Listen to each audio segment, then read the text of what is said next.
Olá, pessoal, tudo bem? Eu sou a Priscila Rosa, professora e advogada especialista em Direito de Família e fui convidada para participar do UniversoCast e fazer esse bate-papo maravilhoso com vocês.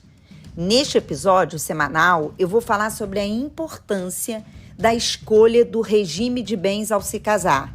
Escolha essa que poucos se preocupam, mas é extremamente importante. Vem comigo conhecer um pouquinho mais sobre? Na nossa legislação, no nosso Código Civil, nós temos alguns regimes e suas regras. E hoje eu quero explicar um pouquinho sobre esses regimes com vocês. Antes da lei do divórcio, o regime legal, aquele regime que é aplicado no silêncio das partes, era o regime da comunhão universal de bens.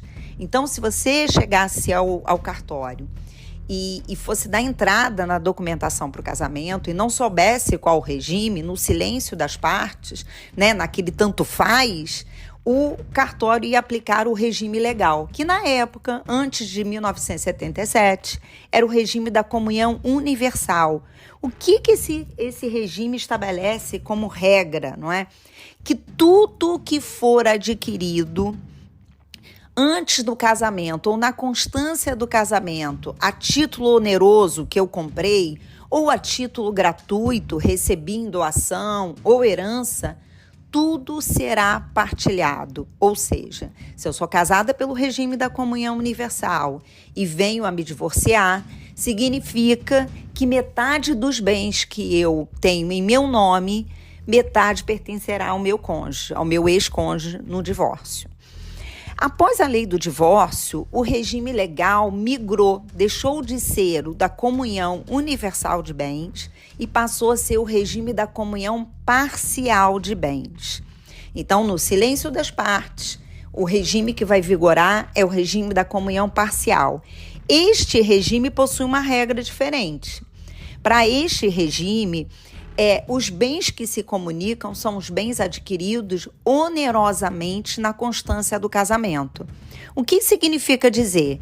Que todo o patrimônio que você conquistou antes de se casar, não importa de que forma, não irá se comunicar. Afinal de contas, você não conhecia a pessoa. Durante o casamento, todos os bens adquiridos onerosamente, ou seja, aquele bem que eu comprei, ele vai se comunicar. Então, se eu adquiro um apartamento, ainda que 100% no meu nome, se eu sou casada pelo regime da comunhão parcial, significa que este bem pertence metade ao meu cônjuge. Contudo, os bens adquiridos na constância do casamento a título gratuito, contrário do oneroso, ou seja, aquele bem que eu recebo em doação, aquele bem oriundo de uma herança, ainda que a aquisição se dê na constância do casamento, este patrimônio não irá se comunicar. Agora, tem uma atenção aí especial.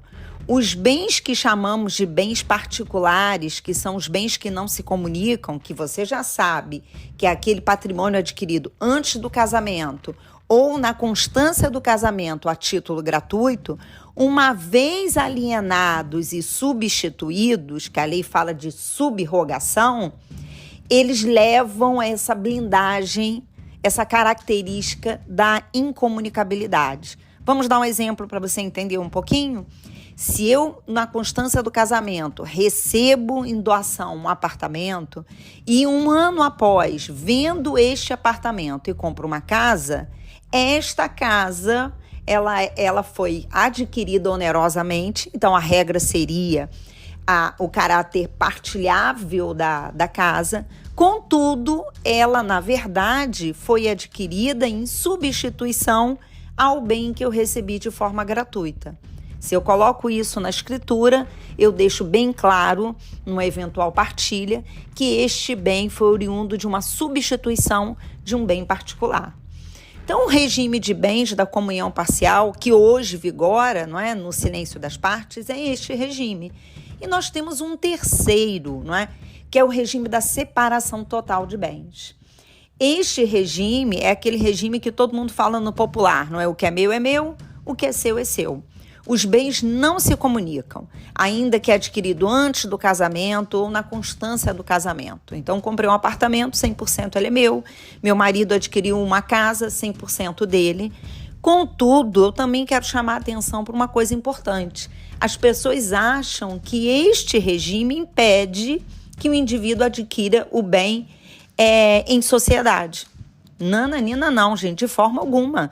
Eu posso ser casada pelo regime da separação total de bens.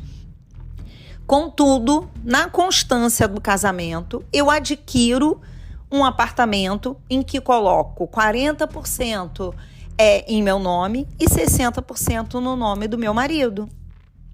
Nós somos coproprietários de um bem imóvel. Coloco na escritura e isso não impede a aquisição em conjunto. O que o regime da separação total estabelece é essa livre administração dos bens e nada de presumir ser compartilhado, ser dividido entre ambos, apesar de ser adquirido em nome de um.